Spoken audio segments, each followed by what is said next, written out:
आज फागुन 3 गते 2077 साल कमरेड केपी ओली यो देशको प्रधानमन्त्री बन्नुभएको आज 3 वर्ष पुरा भयो। यो 3 वर्षको अवधि 5 वर्षका लागि बनेको सरकारको समीक्षा गर्ने पूर्ण अवधि त निश्चय नै होइन, तर जुन प्रकारको गतिविधि सरकारबाट प्रस्तुत भएको छ र सरकार आफैले संसदलाई विघटन गरेर जुन प्रकारको चरित्र र व्यवहार प्रस्तुत गरेको छ, त्यस अर्थमा यो 3 वर्षको अवधिलाई उसको पूर्ण अवधिको ठुलो हिस्सा गुज्रिसकेको अवस्थामा यो सरकार आशा जगाउनलाई, यो सरकार नवीन विश्वास जगाउनलाई, यो सरकार आगामी दिनका लागि समृद्धिको नवीन सपनाहरू जगाउनका लागि असफल भएको सरकारको रूपमा स्मृति गर्नुपर्ने र विश्लेषण गर्नुपर्ने मोडमा छ।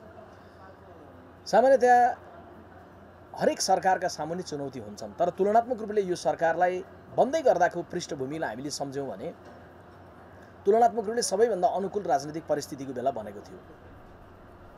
देशमा शान्ति स्थापना भएको, संविधान निर्माण भएको, 3वटा तहको निर्वाचन भएर 7वटा प्रदेश सरकार, 753 गाउँ नगर र 6000 भन्दा बढी वडाका सरकारहरू बने पछाडि एउटा अनुकूल परिस्थितिमा यो सरकार बनेको थियो।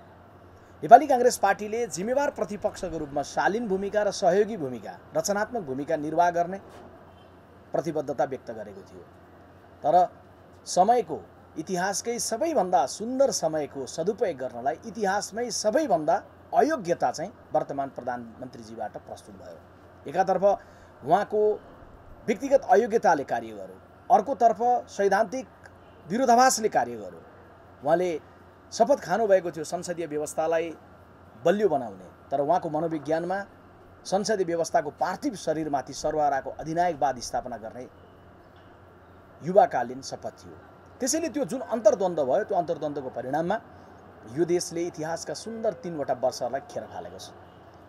तुलनात्मक रूपले केही कार्यहरू भयो होला, केही कार्यहरू निश्चय नै सामान्य रूपमा हुने नै गर्दछन्, तर जुन अपेक्षा थियो, जुन गतिको अपेक्षा थियो, जुन अनुकूलता थियो, त्यो अनुकूलताको उपयोग गर्नबाट यो सरकार पुरै चुक्यो। त्यसैले यो सरकारको 3 वर्ष गुज्रिँदै गर्दा नेपाल कम्युनिस्ट पार्टीको सरकारको 3 वर्षको 3 उपहार दम्भ, द्वन्द्व र भ्रष्टाचार भनेर भन्नुपर्ने निष्कर्षमा हामी पुगेका छौँ।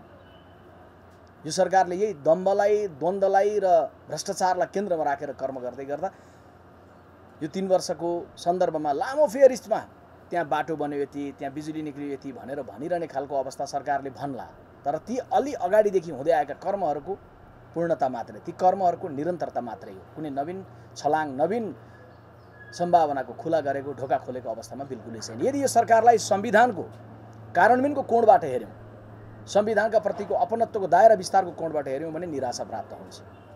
संविधानका प्रति अपनत्वको दायरा विस्तार गर्न मधेसमा, दलितमा, जनजातिले, महिलाले उठाएका कैयौँ विषयहरू थिए जसलाई सम्बोधन गरेर यसका प्रति अपनत्वको दायरा विस्तार गर्ने सम्भावना थियो, त्यसलाई उपयोग यो सरकारले गर्न सकेन। सङ्घीयतालाई जगेर्ना गर्ने कोणबाट हेऱ्यौँ भने त्यसमा पनि निराशा हात लाग्छ।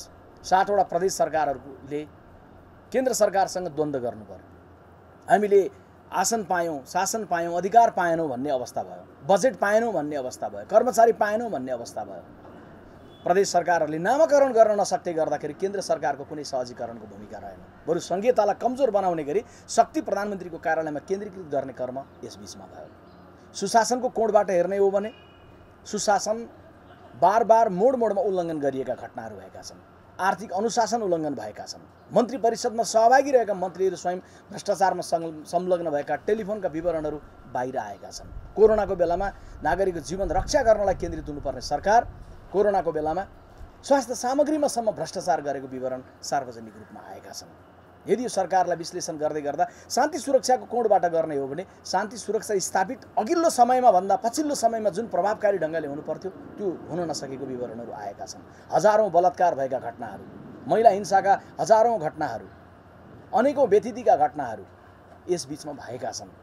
जब महिला हिंसा बढ्यो, बलात्कार बढ्यो, इतिहासमै पहिलोपटक नेपाल देशको गृहमन्त्रीले जवाब दिँदा भन्नुभयो यस्तो त विकसित देशमा पनि हुन्छ, अमेरिकामा पनि यस्तै हुन्छ। यो खालको जवाब दिने अवस्थामा यो सरकार पुग्यो। यो सरकारलाई यदि तपाईँ आर्थिक समृद्धिको कोणबाट हेर्नुभयो भने आर्थिक समृद्धिको दिशामा नयाँ खालका योजना, नयाँ खालको परियोजनाहरू, नयाँ खालको भिजनलाई प्रस्तावित गरेर कर्म गरिरहेको बिल्कुलै देखिएन। अघिल्लो पालामा भएका कति कामहरू अवरुद्ध हुन पुग्यो। बुढी गण्डकी परियोजना हामी आफै बनाउने भनेर अघिल्लो सरकारले सुरुवात गर्दै थियो, तर त्यसलाई एकाएक एउटा विवादास्पद चिनिया कम्पनीको हातमा सुम्पिने तारतम्य मिलाइयो। मेलम्चीको पानी काठमाडौँमा आइपुग्ने गरी 90% काम सकिएको थियो, तर यो सरकार आइसकेपछि सीएमसी नाम गरेको इटालियन ठेकेदार कम्पनी कमिसनको कारण फर्केर गयो। यो सरकार आइसके पछाडि जुन गतिमा ती कर्महरू हुनुपर्थ्यो हुन नसक्नु यो सरकारका बारेमा उठ्नुपर्ने प्रश्नको विषय हो। अन्तिममा आइपुग्दै गर्दा त यो सरकार संविधानको रक्षा गर्ने सवालमा पनि कमजोर बने मात्रै होइन, नियतवश संविधानलाई कमजोर बनाउने, संविधानलाई विस्थापित गर्ने षड्यन्त्रमा लाग्यो। सरकारले केवल विधेयकहरू, मिडिया काउन्सिलका विधेयकहरू अथवा सूचना प्रविधि सम्बन्धी विधेयकहरू लिएर आउने प्रयत्न गरिरहेको थियो भन्ने मात्रै होइन, अहिले सामाजिक सञ्जाललाई व्यवस्थित गर्ने भन्ने नाममा अभिव्यक्ति स्वतन्त्रतालाई कुण्ठित गर्न खोजिरहेको छ भन्ने मात्रै होइन। यो सरकारले यो संविधानको धारामै नभएको, संविधानमा कहीँ उल्लेखै नभएको संसद विघटनको कर्म गर्नतर्फ पनि लाग्यो। संसद विघटन नहोस्, अस्थिरता नहोस् भनेर 4वटा प्रबन्ध यस बीचमा गरिएको थियो। 2 वर्षमा अविश्वासको प्रस्ताव ल्याउन नपाउने, एक। दोस्रो, अविश्वास प्रस्ताव ल्याइसके पछाडि विकल्पसहित ल्याउनु पर्ने।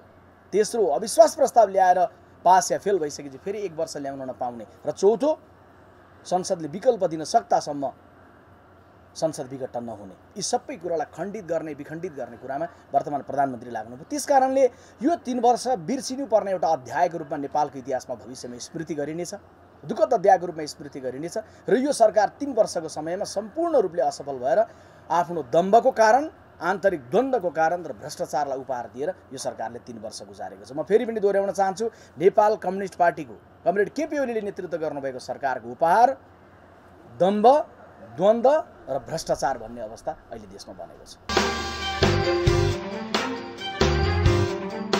हरेक नागरिकलाई हरेक खबरबाट हरेक पल सुसूचित गराउने हाम्रो अभियान जारी छ। हरेक पल टिभी HD सब्स्क्राइब गर्न नभुल्नुहोला। नमस्कार।